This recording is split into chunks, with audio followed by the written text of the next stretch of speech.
Está con nosotros Marisa Glave, congresista de Nuevo Perú. Gracias, Marisa, por estar aquí. Gracias por la invitación. Decía que Castañeda Locio le pidió a OAS no invertir en el proyecto Río Verde. Ya nos vas a hablar también de eso, Marisa. Antes de ser elegido alcalde por tercera vez, le advirtió a la empresa que no firmara el contrato de la obra promovida por Susana Villarán, y lo cancelaría. Después de la elección del 2014 se reunió con ejecutivos de la constructora hasta que se definió hacer el bypass, tan criticado por cierto, de la avenida 28 de Julio.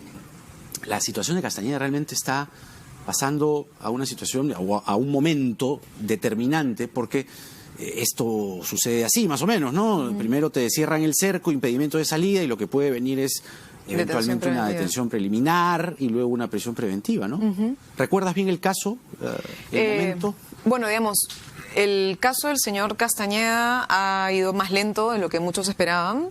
Supongo que porque está muy asociado a la empresa OAS, que es una empresa que recién está otorgando información. A velocidad crucero.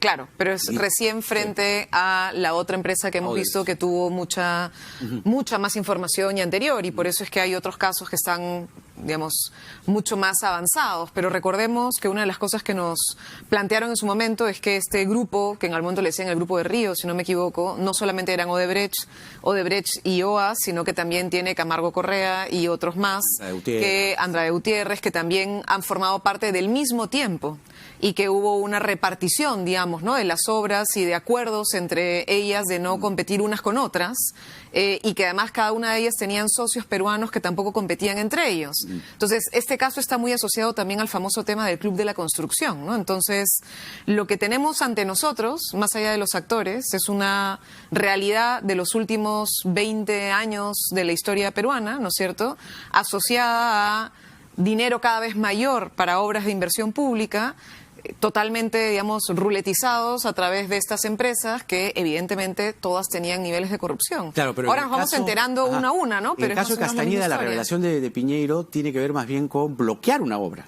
No, no, lo que pasa es que acuérdate que esta es una obra que estuvo antes y volvió, ¿no? O sea, si recordamos... Línea amarilla. Línea amarilla es el origen, nace con el gobierno de Castañeda. Casi nadie recuerda que el contrato original el contrato de peajes más grande es en la época del señor Castañeda. Sí. Esa es la primera etapa, digamos, de esa historia. Una línea del Metropolitano en el... Claro, esa es la línea 1, sí. Perdón, la línea amarilla. Sí. Ya. Luego viene el gobierno de la señora Villarán, hay un cambio en esto, ¿no es cierto? Y luego vuelve a venir el señor Castañeda. En este caso están discutiendo no solamente lo que ha ocurrido con esta suspensión y las otras modificaciones, sino aparentemente declaraciones de OAS sobre el contrato original. Entonces tú lo que tienes son operadores, como la señora Giselle Segarra, que operó en la primera etapa y que luego es quien triangula, digamos, la relación hacia una siguiente etapa, según... En fin, las informaciones y los reportajes, ¿no? Esta semana estuvo Jorge Muñoz con nosotros, el alcalde de Lima, y hablando justamente del tema de la corrupción, de los peajes y el tema que él ha tenido que verse enfrentado y está aún tratando de buscar una solución. Dijo que Castañeda y Susana jugaron en pared. Una declaración bien interesante, porque él dice que tanto Susana como Castañeda, enemigos declarados hacia afuera, según Muñoz, que además tiene ahora mucha más información que antes de ser alcalde, dice que jugaron en pared con Odebrecht y con OAS, ¿no?, en lo de los peajes y lo que terminó finalmente en coimas millonarias. ¿Coincides ahora que tenemos toda esta evidencia con esa declaración? Yo no sé si ellos jugaron en pared o lo que tú tienes son empresas que terminaron cooptando a ambas autoridades, por más que entre ellos existía una enemistad política muy grande, digamos, ¿no? O sea... Pero los peajes... Claro, pero es que finalmente, digamos, tú tienes también personas que han sido opositoras políticamente en gobiernos nacionales y que han tenido la misma relación amable, cariñosa, Toledo, García, con estas empresas, ¿no? Entonces, creo que estas empresas lo que lograron es, sea en la Municipalidad de Lima, sea en el gobierno nacional, terminar imponiendo una agenda que era la agenda de las empresas y no necesariamente la agenda de la ciudad o la agenda del país, ¿no? Y eso es algo que tendría que llevarnos a lecciones aprendidas hoy, que al menos lo que yo siento es que nos estamos quedando en el escándalo más policial, judicial y penal, que en la parte de y por qué no empezamos a cortar algunas de las llaves o herramientas institucionales que permitieron que esto ocurriera. Si tú miras la información de IDL Reporteros cuando recién empezó a salir hasta ahora y las líneas de tiempo que se han hecho, y yo también en título personal, por ejemplo, porque además me compete, fui regidora 2 veces, en realidad también en la época del señor Castañeda. Yo era de oposición, yo voté en contra del primer proyecto del señor Castañeda y luego fui regidora de mayoría en la época de la señora Villarán. Y claro, una de mis preocupaciones personales era también ver cómo finalmente ha operado una cosa así, siendo una persona que estuvo ahí, digamos, ¿no? Y una de las cosas que ha salido con mucha fuerza es cómo proyectos que se venden, digamos, como este es el proyecto A, tú terminas después teniendo un conjunto de modificaciones que hacen que el proyecto A de 500 pase a ser el proyecto Z de 2.850, ¿no es cierto? Y entonces la pregunta es de dónde salieron 2.300 y cómo es que se le coló a todo el mundo. Bueno, ocurre porque tenemos un mecanismo de alianzas público-privadas y de iniciativas privadas que son absolutamente irresponsables desde mi perspectiva, y creo que hoy debiera llevarnos a una modificación de la ley, porque si no esto va a seguir ocurriendo, por más que paremos por el escándalo ahora un tiempo, ¿no? La semana pasada, justamente el viernes pasado, estuvo por aquí Susel Paredes, muy querida, además muy reconocida públicamente, está haciendo un buen trabajo en La Victoria. Pero ella estuvo como gerenta justamente en la gestión de Susana Villarán cuando tú eras regidora. Y ella, además, yo le reconozco y se lo reconocí en la entrevista, tener esa consecuencia de, pese a todo lo que ha salido de Susana, pese a que se ha podido acreditar, por lo menos por las delaciones, que Susana recibió $10 millones entre Odebrecht y OAS, lo cual constituye un auténtico escándalo, y por esa razón cumple prisión preventiva, que Susel sigue siendo amiga de Susana. Y cuando yo le pregunto, bueno, pero es una situación grave, mira, son 10 millones y esto y lo otro, me dice, pero ella no actuó sola. Ella no actuó sola. Vamos a escuchar lo que dijo, y porque hace una alusión concretamente a ti. Sí, y a también mí y a Indira. Y a Indira Wilca. Escuchemos lo que dijo Susel exactamente el viernes pasado. Ahora también hay regidores, ¿no? Y regidoras que han aprobado en el Consejo las adendas. Ah, buen punto. Pero No los encuentro. No sé, pero el regidor cuando vota tiene que leer, ¿no? ¿Te acuerdas de alguno? Hay por ahí en el Congreso. Ah. Varios que han sido regidores. ¿Ya? No, entonces habrán leído lo que aprobaron, ¿no? Porque eso no lo aprueba la alcaldesa sola, lo aprueba con los regidores. Entonces... buen punto. Sí. Entonces, no sé. Y eran muy cercanas, ¿no? Bueno, ¿quién mejor que Marisa Glave, quien claramente ha sido aludida por Susel el viernes pasado en este programa, para hacer el descargo respectivo? Y lo que dice concretamente es que Susana no actuó sola y te imputa directamente haber votado en el cuerpo de concejales lo que finalmente terminó en los peajes encarecidos con la trama de corrupción. ¿Qué tienes que responder? Sí. Bueno, yo primero en realidad agradecer la pregunta, y quiero una parte que no has pasado, que ella dice que no lo hace de mala fe, sino que lo hace claro. en realidad es que porque con voluntad de que se esclarezca. Él no hace nada de mala fe. Y entonces, en ese sentido, lo agradezco, porque sí creo que es importante esclarecer que precisamente es el tema, no solo de las dudas que pueda tener ella, sino que creo que muchos de los que nos están viendo también pueden tener. Y tiene que ver con lo que te trataba de decir al comienzo sobre cómo funcionan estos mecanismos. El Consejo, los regidores, no votan las modificaciones y las adendas. Ella claramente dice, pero esas adendas no las revisaron, no votaron conscientemente, claro, sabiendo que sobre esas modificaciones. Los regidores tuvieron que saberlo. Y esas adendas, ella dice, tuvieron que saberlo porque lo votaron. Sí. Y eso no es verdad. A ver. Los regidores no votamos las adendas. Entonces, a veces nos olvidamos que el Consejo no es la parte administrativa. El Consejo es como un mini congreso. Sí. Entonces, el Congreso puede aprobar un marco legal general. Por ejemplo, en la discusión que hay ahora sobre los casos nacionales, hay una discusión sobre si el Congreso debió saber o no, por ejemplo, marcos legales que facilitaron corrupción en el Ejecutivo.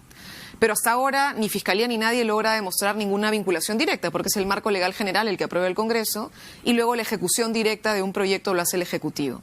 En el caso de ambos proyectos, tanto Línea Amarilla, después Vía Parque Rímac, y Rutas de Lima, lo que el Congreso aprueba es solamente la iniciativa privada. ¿El Congreso o el Consejo? Los regidores, ¿no? El Consejo de Lima, con los regidores, vota lo que se llama la iniciativa privada.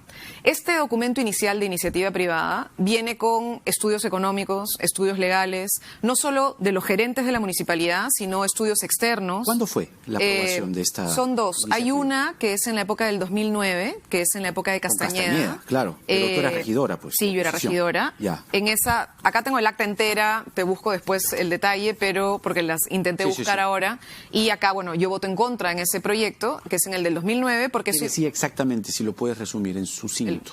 Voto en contra. Ya, pero ¿votaste en contra de qué? De la iniciativa privada de Línea Amarilla. ¿Ya? Línea Amarilla... Pusiste a Línea Amarilla, que traía peajes además. Que traía el 70% de los peajes. Eso es importante recordar, porque el peaje grande, el que tiene más plata, es el que está asociado a Línea Amarilla. Por eso es que, sí, es el 70% de la recaudación de MAPE. Ya, y el 2013... Y el 2012... 12. Se vota el de Rutas de Lima. Ese es el 2012. Pero no, recuerdo que también hubo una subida en el peaje de evitamiento. Sí, pero esa subida no tiene que ver con el Consejo. De OAS. Eso es lo que estoy tratando de explicarte. Eso. Una de las cosas que hay que entender es, una cosa es aprobar la iniciativa privada en un marco que además tenía todos los estudios y todos los requisitos que la ley exigía. Y después, porque la ley lo permite y lo sigue permitiendo, y a la gente que nos está viendo, esto no va a acabar si la ley sigue igual, por eso es que es importante modificarla. Entonces, hoy la ley sigue permitiendo que las modificaciones al contrato se hagan a través de adendas, que no pasan por el Consejo. Que no pasan por el Consejo, y en el caso de los contratos del Estado, no pasan por los supervisores. Por ejemplo, las adendas las firma directamente el sector.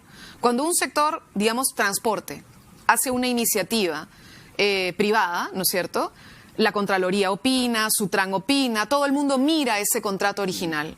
Pero cuando ese mismo sector, transporte, modifica el contrato, imaginemos el Metro de Lima, las adendas de ese contrato no tienen opinión obligatoria de parte de los supervisores. ¿Quién las agrega así? El arbitrariamente. Gerente. El gerente. En este caso fue ¿quién? ¿Caso? En este caso, UGAS. no, GPIP. No sé quién es exactamente, porque ya en el 2013 yo no estoy. Claro. Además, que es la otra aclaración que quería hacer. Yo salgo con la revocatoria, ¿no? Sí. O sea, una vez que terminamos, yo salí de la municipalidad, pero eso no me excluye de poder contestar por lo menos la parte inicial y cómo es el procedimiento. Entonces, las adendas son aprobadas por gerencia con supervisión de gerencia general. Pero hay un tercer mecanismo que es, yo sí creo que es aún peor, porque por lo menos las adendas son más o menos públicas. La gente más o menos hace un seguimiento de las adendas.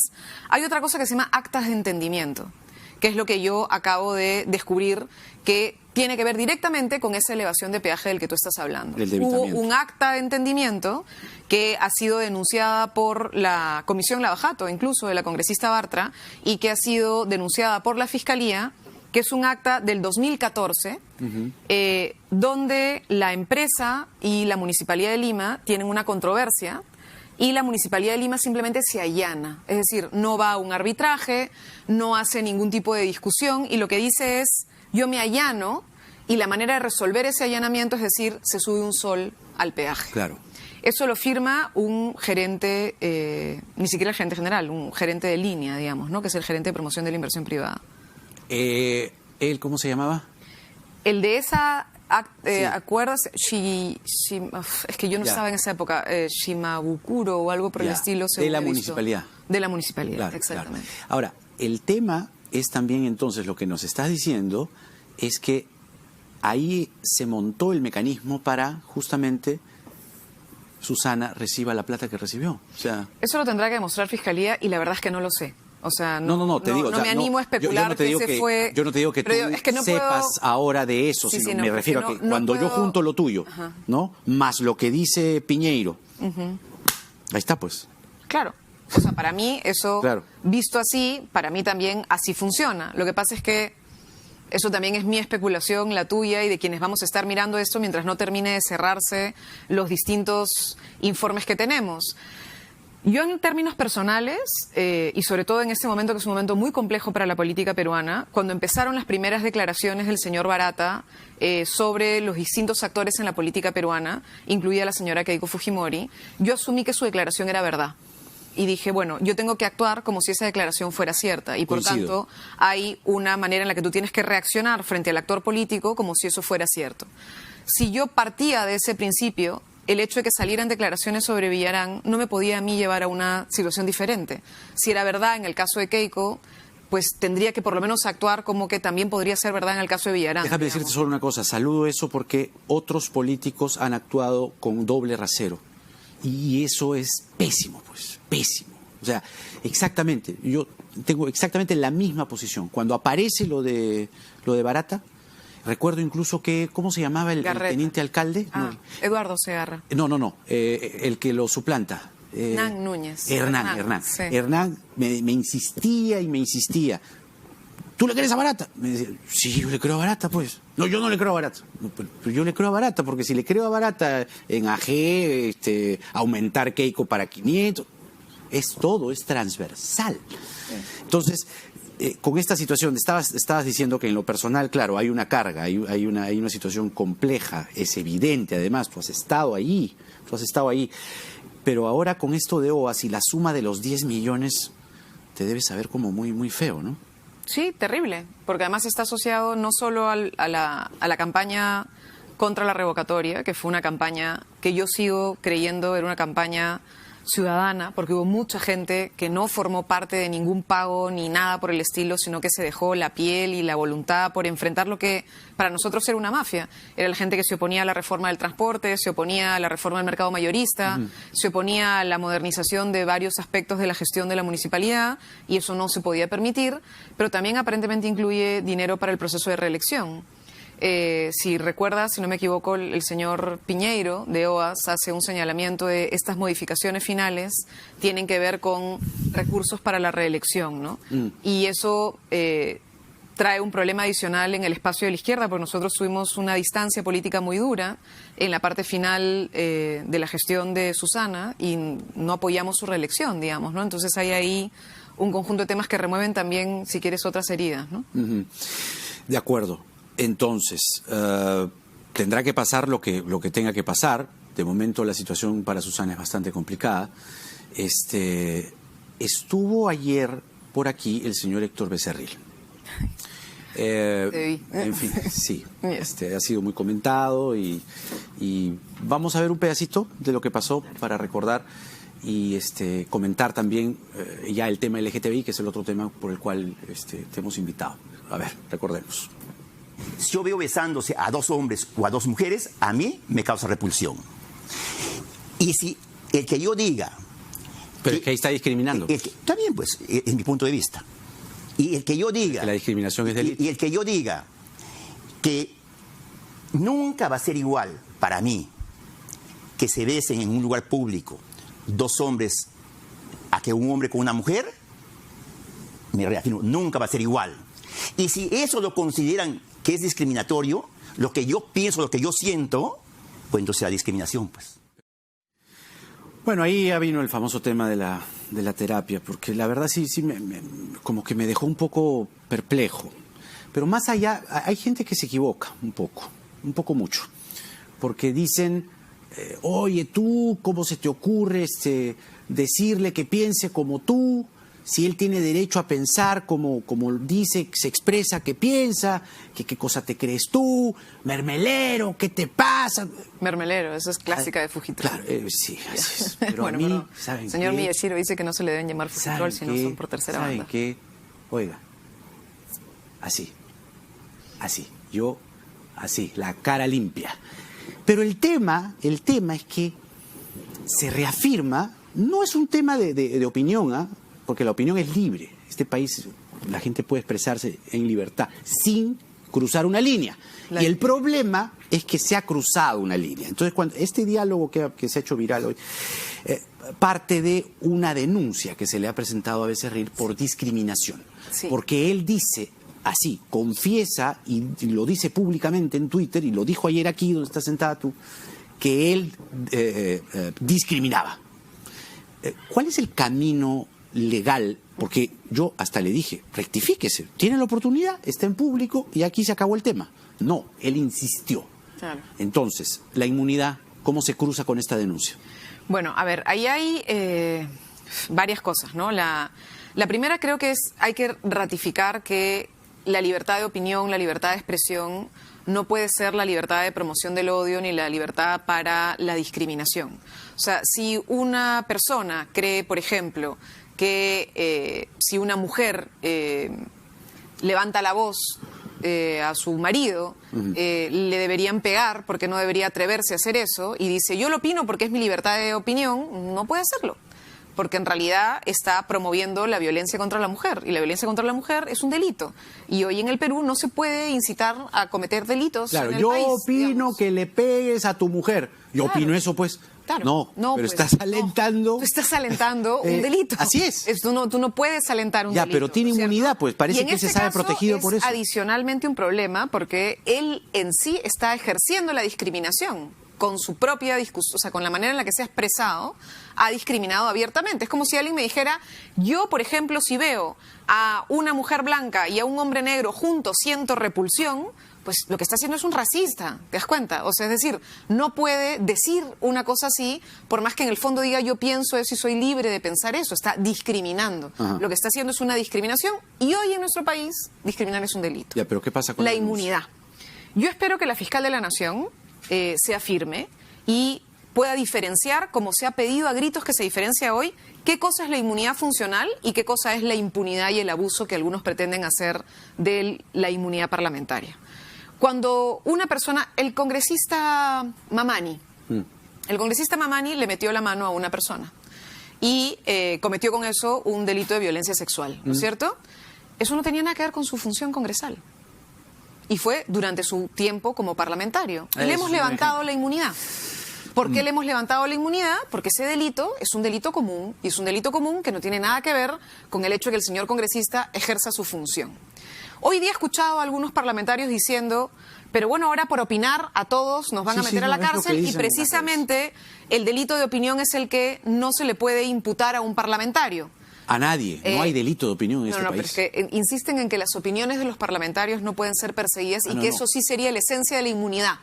En la discusión sobre inmunidad. Ya. Y entonces yo lo que les digo es que revisen además la discusión que hemos tenido en la Comisión de Constitución, y ahí se ha aclarado con mucha fortaleza que la opinión de un parlamentario sobre algún funcionario público vinculado a su ejercicio funcional, las investigaciones de un parlamentario o las acciones de fiscalización no son sujeto a delito. Por ejemplo, yo estoy investigando cómo se otorgó un permiso minero a una empresa que se llama Ariana, que está colocando un proyecto que está con una propuesta de poner la relavera, es decir, el depósito principal del desecho tóxico, a 50 metros del túnel trasandino. 50 metros. 50 metros. El túnel trasandino trae el 62% del agua que consume Lima, porque nuestra agua, aunque muchos limeños no lo saben, no es de nuestro río Rima casi nomás, sino que la traemos del Mantaro. Claro, claro. Y entonces traemos el 62% del agua del Mantaro. Bueno, ahí en esa zona, en un distrito que se llama Marcapomacocha, está en proyecto un proyecto minero. Yo, junto con la congresista Katia Gilbonio, con Cooperación y el IDL, hemos presentado un amparo. Ya. Si a mí me denuncia la empresa o me denuncia Energía y Minas, por eso yo puedo pararme y decir, señor, yo tengo inmunidad y esto ni siquiera inicia ningún proceso porque yo estoy haciendo una investigación y es mi función congresal hacer fiscalización y defender de alguna manera intereses de Lima. No es función congresal. Discriminar. No, y decir, exactamente, decir, si veo a dos Mujeres, hombres o mujeres sí, besándose en un parque, guácala. Entonces, me da repulsión. Exactamente. Entonces, eso no tiene nada que ver con mi función. Es decir, eso no está defendiendo mi opinión frente a un tema trascendental. No, es más bien un ejercicio de discriminación. Y la segunda cosa, que es lo que más me interesa también de la situación en la que estamos en este momento, es que hubo cuestión de confianza en el Congreso. Recordamos, ¿no? Y el Congreso votó a favor de la cuestión de confianza. Yo voté en contra. Pues sinceramente no confío que el Congreso haga las cosas que tiene que hacer. Lo dijiste aquí. Pero ojalá que lo haga. Pero en fin. Pero en todo caso uno de los puntos es la inmunidad. Y en teoría tenemos que aprobar en breve, supongo antes del 25 de julio, la modificación en primera votación del artículo constitucional sobre inmunidad. Con lo cual, la inmunidad en esos términos debiera vencer en breve y, por tanto, ese delito no prescribe en por lo menos un tiempo que permita que la ciudadanía pueda hacer las denuncias que quieren. Hoy ya hay una presentada. Esta presentada, yo creo que la fiscal de la Nación la puede procesar sin problema y pedir que levanten la inmunidad del congresista Becerril, y entiendo que van a presentar una en ética también. Bueno, está en manos primero de la Comisión de Ética, que por ahí hay unas cuantas sombras que se han aparecido en los últimos días, y la fiscal de la Nación. Creo que ahí están, ¿no? En esas dos canchas está esta situación que se ha presentado con el congresista Héctor Becerril. Muchas gracias, Marisa, por venir. Ha sido un gusto. Gracias. Marisa Glave, congresista del Nuevo Perú.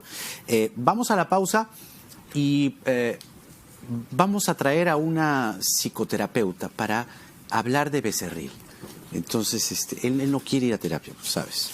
Entonces, Se lo sugeriste ayer. Se lo sugerí, pero además no está mal. ¿Quién dice que cuando te dicen va a la terapia te dicen Yo voy está a loco? terapia. Yo Me parece claro. sano. Sí. O sea, es lo más normal del mundo. Mi hijo va a terapia. Mi hija también. La terapia es parte de la salud mental. La salud mental en muchos casos en este país está en cuidados intensivos. Así que viene Carmen González. Vamos a hablar de Becerril, pero Becerril, digamos, es el punto de partida de una situación que tiene que enmarcarse. Y viene también Rosario Zacieta para ver el lado legal, porque a partir de ahí vienen los derechos de las minorías. Y los derechos de las minorías, ciertamente, cuando uno escucha cosas como las que dice Becerril, están afectadas. Y hay toda una situación que hay que conocer. Del simple hecho, por ejemplo, que una pareja homosexual no pueda, el otro, si uno está internado, el otro no puede ver el tema con el médico, no, va a la familia. Ese solo hecho ya es agresivo. Venimos con ellas, nada está dicho.